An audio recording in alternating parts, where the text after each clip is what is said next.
प्रिय विद्यार्थियों, संस्कृत साहित्य में स्नातकोत्तर उत्तरार्ध के प्रश्न पत्र 6 के 6 क शास्त्रीय साहित्य के अंतर्गत कादम्बरी के महाश्वेता वृत्तांत के इस वीडियो में हम महाश्वेता वृत्तांत के कुछ पृष्ठों का अध्ययन करेंगे।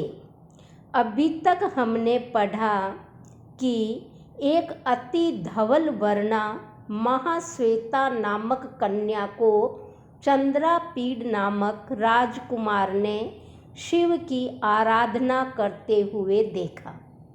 यह दृश्य एक जंगल का है, जहाँ एक तपस्विनी की वेशभूषा में महाश्वेता शिवोपासना में तल्लीन है।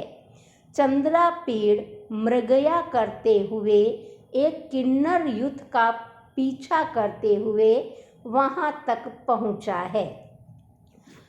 कन्या को देखने के बाद ततो अवतीर्य तरु शाखायाम बद्ध्वा तुरंगम, ततः तत्पश्चात अर्थात महाश्वेता को देखने के बाद चंद्रापीड तुरंगम घोड़े से अवतीर्य उतरकर उस तुरंगम घोड़े को तरु शाखायाम वृक्ष की शाखा में बंधुआ बांधकर उपसृत्य भगवते भक्तया उपसृत्य समीप जाकर भगवान त्रिलोचनाय शंकर को भक्तया भक्ति पूर्वक प्रणम्य प्रणाम करके तामेव दिव्य योषितम उस दिव्य कन्या को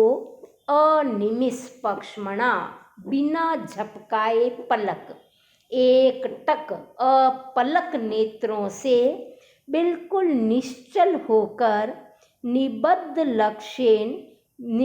लक्ष्य करके अपनी चक्षुषा आँखों से पुनः निरूपयामास फिर देखने लगा।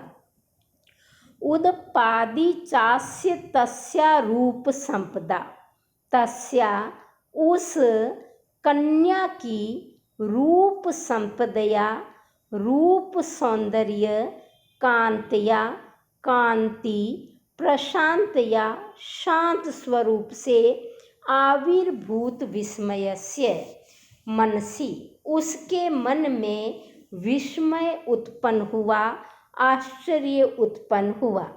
और चंद्रापीड सोचने लगा, अहो अरे, जगती संसार में जंतु ना जो प्राणियों हैं उनके सामने अकस्मात अचानक ही वृत्तांतराणी कुछ विशेष घटनाएं आपतंती आ जाती है, घट जाती है।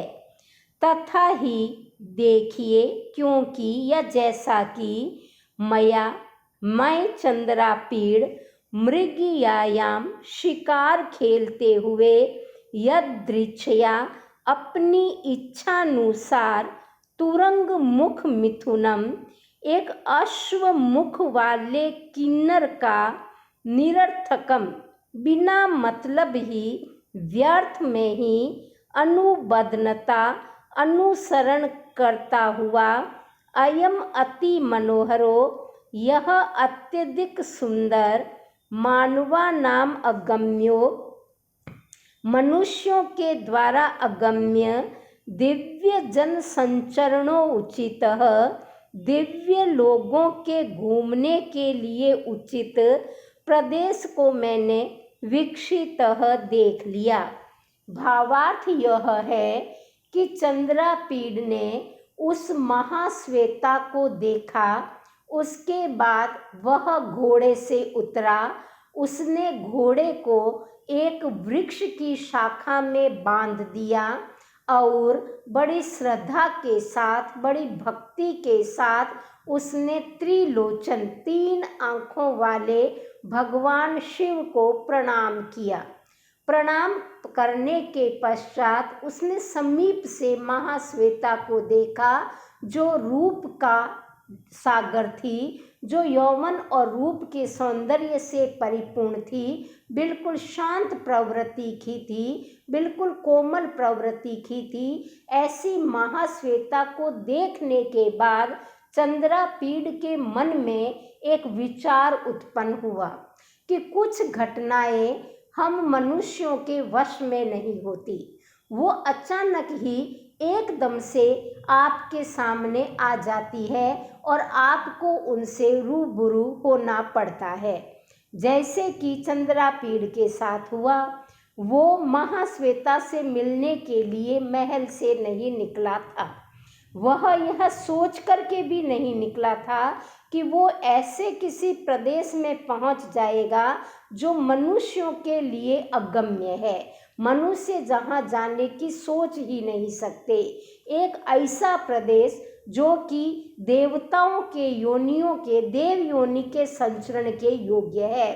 इतना सुंदर, इतना सौम्य, इतना शांत कानन उपवन जो कि अलौकिक प्रतीत होता है, उस वन में वो अचानक पहुंच जाएगा और उसके सामने महाश्वेता आ जाएगी। वो तो अपने महल से शिकार के लिए निकला था और शिकार करते हुए अपनी इच्छा से ही चला जा रहा था कि एक घोड़े के मुख जैसे मुख वाला उसे कोई जोड़ा दिखाई दिया और वह बिना मतलब ही उस तुरंग मुख मिथुन का पीछा करते हुए इस रमणीय प्रदेश में आ पहुंचा। और यहाँ आने के बाद उसके साथ क्या हुआ और अत्र यहाँ पर इस प्रदेश में सलीलम अन्वेष माणेन, मैं तो जल ढूंढ रहा था स्वयं के लिए तथा अश्व के लिए कि हृदयहारी, हृदय को हरण करने वाले सिद्ध जन उपसृष्ट जलम, सिद्धों के लिए बनाए गए एक सरोवर को मैंने दृष्टम देख लिया।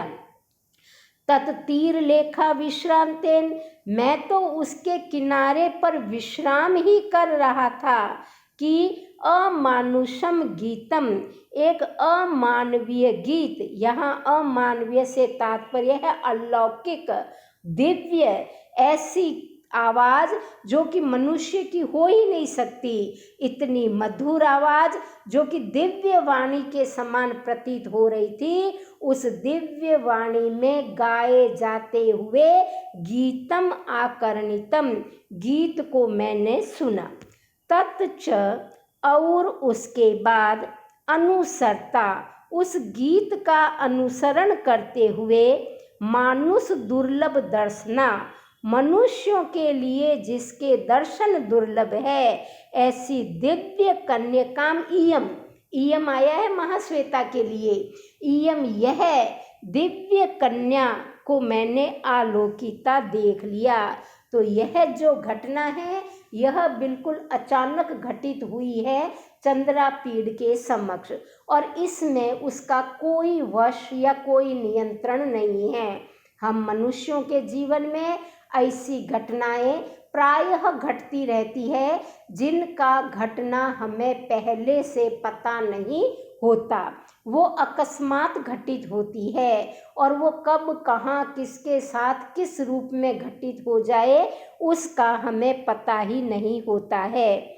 न ही मैं संसिति, मुझे बिल्कुल संशयता नहीं है अस्य दिव्यताम प्रति, इस कन्या की दिव्यता के प्रति। मुझे पता है यह कन्या मानवीय नहीं है क्योंकि यह अवश्य ही दिव्य कन्या है और मुझे इसकी दिव्यता के बारे में तनिक भी संदेह नहीं है।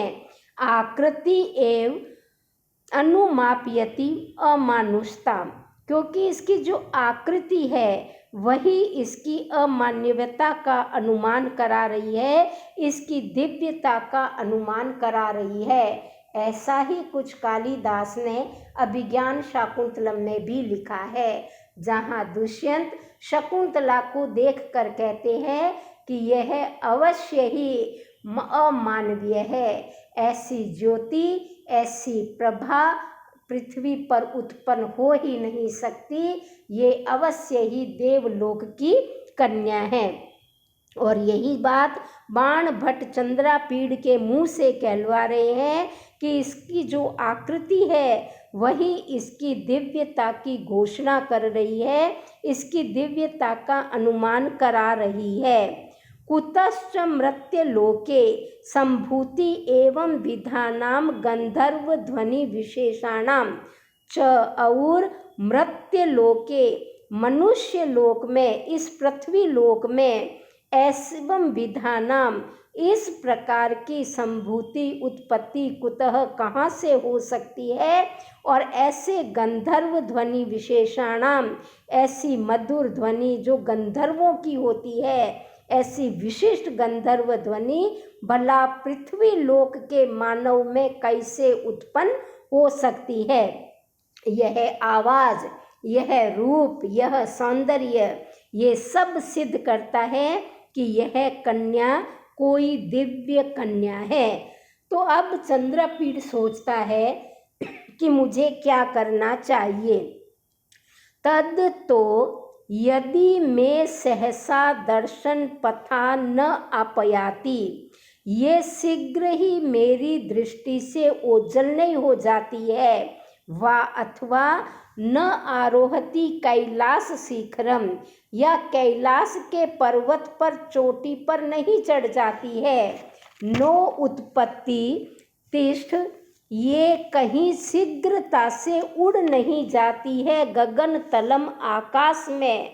ततः तब तक का तुम कौन हो, किम अभिधाना वा, तुम्हारा क्या नाम है, किम अर्थम वा, और किस लिए, वैसी प्रथमे, उम्र की इस प्रथम अवस्था में अर्थात युवावस्था के प्रारंभ में ही इस प्रकार के व्रतम प्रतिपन्ना, इस प्रकार के कठोर तपश्चर्या के व्रत का पालन कर रही हो।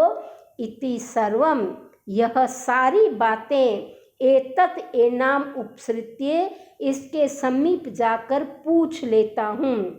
अति महानयम अवकाश आश्चर्याणाम, क्योंकि यह आश्चर्यों का महान अवसर है। इति अवधार्य, ऐसा निश्चय करके, तस्याम एव, उसी ही स्फटिक मंडपिकायाम, स्फटिक मणियों से निर्मित मंडप के अन्यतम स्तंभ, एक खंभे का, एक स्तंभ का आश्रय लेकर समुपविष्टा बैठ जाता है, तथा गीत समाप्ति अवसरम, गीत की समाप्ति के अवसर की प्रतीक्षमाणस तथा प्रतीक्षा करता है। चंद्रापीड़ ने जब उस कन्या को देखा तो उसे लगा कि यह अवश्य ही एक दिव्य कन्या है, और इसका प्रमाण इसकी आकृति और इसकी आवाज़ दे रही है। तो कहीं ऐसा न हो कि यह मेरे देखते देखते ही अचानक से गायब हो जाए, अचानक से कैलाश पर्वत की चोटी पर चढ़ जाए, या एकदम से ही आकाश में उड़ जाए और मैं इसे देखता ही रह जाऊं और कुछ पूछ ही न पाऊं। इसलिए जैसे ही इसका गीत समाप्त होता है, मैं इससे ही स्फटिक मणियों से निर्मित जो मंडप है, जो शिव मंदिर है, उसके खंभे का सहारा लेकर यहीं प्रतीक्षा करता हूँ। और चंद्रापीड़ वैसा ही करता है, और वो मन में सोचता है कि मुझे इससे क्या क्या प्रश्न पूछने हैं।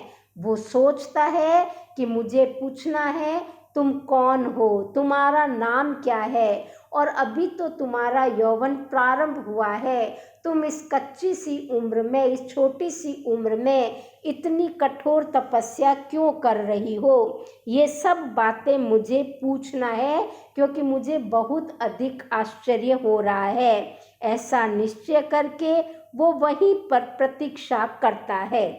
अथ गीतावसाने, और गीत समाप्त हो जाता है।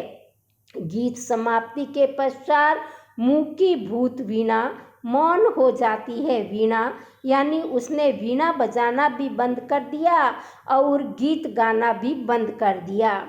प्रशांत मधुकर रुते कुमुदनी।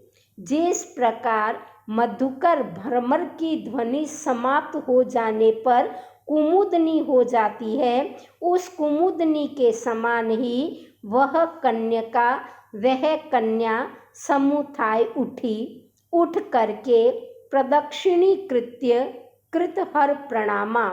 उसने भगवान शिव को प्रणाम किया, उस शिव की प्रदक्षिणा की, फेरी काटी और परिवृत्य घूमी और घूमकर स्वभाव धवलिया, स्वाभाविक रूप से श्वेत, तपह प्रभाव, तपस्या के प्रभाव से, प्रगल्भया दृष्टिया, प्रगल्भ दृष्टि से, समाश्वस्यन्ति इव मानो आश्वस्त करती हुई, पुण्य इव स्पृशन्ति मानो पुण्य से स्पर्श करती हुई, तीर्थ जलई इव प्रक्षालयन्ति मानो तीर्थ जल से धोती हुई, तपोभी इव पावयन्ति मानो तपस्या से पवित्र कराती हुई, शुद्धिम इव कुर्वाणा मानो शुद्ध करती हुई, वरदानम इव उपादयन्ति मानो वरदान देती हुई,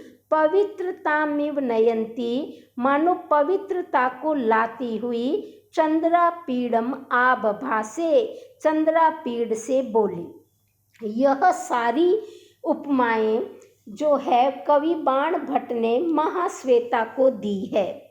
जो महाश्वेता है वह चंद्रापीड से बोली। क्या बोली वो अब आएगा, लेकिन उससे पहले चंद्रापीड को इस प्रकार प्रतीत हुई मानो वह अपनी तप दृष्टि से उसे आश्वस्त कर रही है, मानो वह अपने पुण्य से चंद्रापीड का स्पर्श कर रही है। उत्प्रेक्षा अलंकार है, संभावना है, और संभावना मथोत्प्रेक्षा। बाण भट्ट को उत्प्रेक्षा का प्रयोग वैसे भी अति प्रिय है और वो संभावनाएं कर रहे हैं मानो महाश्वेता चंद्रापीड को अपने पुण्यों से स्पर्श कर रही है, मानो तीर्थ जलों से धो रही है, जबकि यह सब उसकी दृष्टि है जिससे कि वह चंद्रापीड को देख रही है, लेकिन उसकी दृष्टि ही ऐसी पवित्र है मानो तीर्थों का जल है, जिससे कि वह चंद्रापीड का स्नान करवा रही है। वो एक तपस्या के समान है जिससे मानो वो उसको पवित्र कर रही है, शुद्धि कर रही है, उसे वरदान दे रही है, उसमें पवित्रता का प्रवेश करा रही है। और इस प्रकार कराती हुई यानी वह महाश्वेता अपनी निर्मल पावन पवित्र दृष्टि से चंद्रापीड को देखती हुई बोली, स्वागतम अतिथे, हे अतिथि आपका स्वागत है। कथम इमाम भूमिम अनुप्राप्तो महाभाग, हे महानुभाव आप इस भूमि पर कैसे आए, आपका आगमन यहाँ पर किस प्रकार हुआ, आप यहाँ किस प्रकार पहुँचे। तदु तत् उत्तिष्ठ तो उठिए, आगम्यताम आइए, अनुभूयताम अतिथि सत्कार, अतिथि सत्कार का अनुभव कीजिए। इस प्रकार वह बोली। एवं उक्तस्तु तया, इस प्रकार कहे जाने पर महाश्वेता के द्वारा संभाषण मात्रेण एव अनुगृहित आत्मानं मन्यमान, केवल संभाषण मात्र से ही, केवल महाश्वेता के कहने मात्र से ही, उसके बोलने मात्र से ही चंद्रापीड ने तो आत्मानम अपने आप को अनुग्रहित मन्यमान मान लिया, वह तो धन्य हो गया, उसने अपने आप को अनुग्रहित हुआ मान लिया। और वो उठ करके बड़ी भक्ति से कृत प्रणाम करके बोला, भगवती, हे भगवती, यथा आज्ञा पैसी, जैसी आपकी आज्ञा। इति अभिधाय ऐसा कहकर दर्शित विनयः, विनय विनम्रता दर्शित दिखलाने वाले शिष्य इव, शिष्य के समान ताम व्रजंतीम, उस चलती हुई महाश्वेता के अनुभवराज पीछे पीछे चल दिया। भावार्थ यह है कि महाश्वेता ने भारतीय सभ्यता के अनुसार अतिथि का स्वागत करने का कहा।